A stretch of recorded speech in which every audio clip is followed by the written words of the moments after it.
All right, we're doing the front of the bus and under the hood. The first thing you learn to know is that I'm approaching the bus, and on the approach, we look under the bus, make sure there's no hanging parts and no leaks.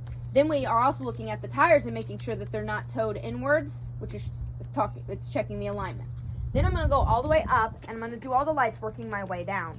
So I let her know I'm checking my 3 amber clearance lights, my red and amber loading lights, my amber hazard lights, my amber running lights, and my clear headlights.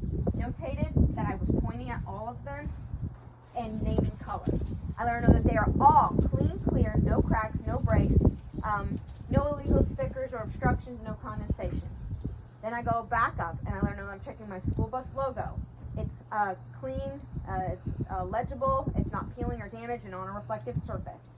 I move down, I'm checking the windshield. It's clean, clear, no cracks, no breaks, no illegal stickers or obstructions. And then I let her know that I'm checking my windshield wipers. They do like you to get a little hands-on, which I can't reach, so I just point. I'm pointing out those windshield wipers. They're in good condition, no weather rot, no breaks, they're securely mounted. And then I let her know, I move outwards towards the mirrors, and I let her know I'm checking all of my mirrors. And I go and hands-on, I check them, I show her that they're securely mounted. All the mirror faces are clean, clear, no cracks, no breaks. Those are my convex and flat mirrors. These are my crossover mirrors, securely mounted, and securely mounted. Again, I let her know that all the mirror faces are clean, clear, no cracks, no breaks. Then I move down and I let her know that I'm checking my bumper. It is securely mounted to the bus, all bolts present and tight. I let her know that it has no cracks, but dents and welds are okay. Then I move over and I let her know that I'm checking my hood straps. They're securely mounted to the hood of the bus and to the body of the bus. Got no damage, no frays or tears or weather rot. I'm going to open that side. And as I'm checking the other side, I'm going to open it. And from there, we're going to open the hood of the bus. It has latches that do catch it. All right, and I do start on this side. As soon as I get under the bus, I go with the first thing that's right in my face, which is the air intake canister right here. I'm letting her know that it's securely mounted, all bolts present and tight, all the fasteners are in place, and the filter is clean. So basically you want to go over that the part is secure, you go over that there's no damage to the part, and if there's something unique to the part. So it's securely mounted, it has fasteners, so the fasteners are in place, and its filter's clean. From there, I go behind it, and I point out the alternator, the serpentine belt, and the water pump, because they're all connected and they're all belt driven items. So I let her know that they're all securely mounted, all bolts present in place. I let her know that my alternator has no arcs or burning, that my serpentine belt has no more than 3/4 inch of give, and that all the ribs are intact. And then I let her know that my water pump, I see that there's no puddles or leaks underneath it. And then I move outward and I let her know that I'm checking my coolant reservoir and my window washer fluid reservoir. They're both securely mounted. Both of them have no cracks or leaks. Both their caps are present and tight, and they're both at the proper fill levels. Then I'm going to move to right here, and I let her know that I'm checking my upper and lower radiator hoses. Just let her know that they're securely mounted, that they're fasteners, and that there's no damage like cuts or frays, and there's no leaks. They're connected to the radiator, which is right here, and you can see that it's securely mounted and has no damage like punctures, holes, or leaks. Then I let her know that I can see my radiator fan right in front of that, and I let her know that I just checked the blades to make sure that they spin freely and that there's no damage, no aftermarket modifications. Then I move outwards and we're going to go towards the suspension, which right here we start with the frame and the axle, and I let her know that they're both securely mounted with no aftermarket modifications, no damage, and the bolts are present and tight. Then I move over and I let her know I'm checking my hydraulic shock, which is secured to the frame and the axle with bolts present and tight. I let her know that I'm making sure there's no leaks because it is a hydraulic shock.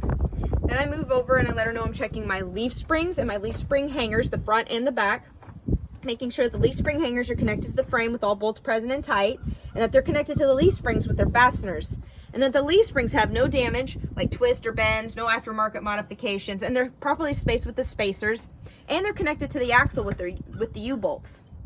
Then I let her know that I'm going to move towards the air brake components, which are right here, and it starts with the brake line and hoses. I let her know that there's no cuts, no leaks, which are indicated by a hiss. Their fasteners are in place. and not damaged with the no frays or anything. I think I went over the damage. Then it just moves to the air brake canister and its safety clamp. It's got no damage, no aftermarket modifications, securely mounted, and it's connected to the slack adjuster and the push rod. The push rod and slack adjuster are connected with their keys and cotter pins, and there's no damage. And making sure that the slack adjuster, it's a greased item, so excess grease is okay. They're connected to the S-cans, which connects its ends to the, let's see, outside it's the rim, inside is the drum. So now we're moving to the tire components, and now we're checking the drum. We're making sure there's no bluing to being overheated. There's no debris in there like dirt or oils or anything. And we're checking the brake pads. We can see them through the viewports, and they have I think they're no less than a 1/4 inch of padding, and they're annually checked by the mechanics. Then we're moving out to the outside of the tire. We're checking the tire tread. On the front, it's 4/32 of an inch. There's no cuts or gouges. We'll make sure that both tires, the tread's evenly worn. There's no retreading on front tires. Then we move down to the sidewall, where we check the specs, the specifications for inflation. There's no cuts or gouges, and it's okay condition. It's connected at the rim. We're checking the rim, making sure there's no damage. There's no wallowing of the holes. We see that there's no separation between the tire and it due to under inflation. Then we're checking our valve stem, making sure it's securely mounted. It's got its cap, and there's no leaks, which is indicated by a hissing sound. Then we're checking all our lug nuts. They're all securely mounted.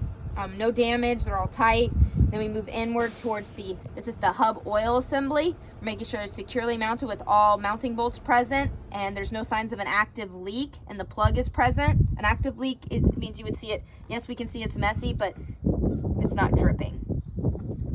Then we move over and we check our mud flap. It's securely mounted to the bus.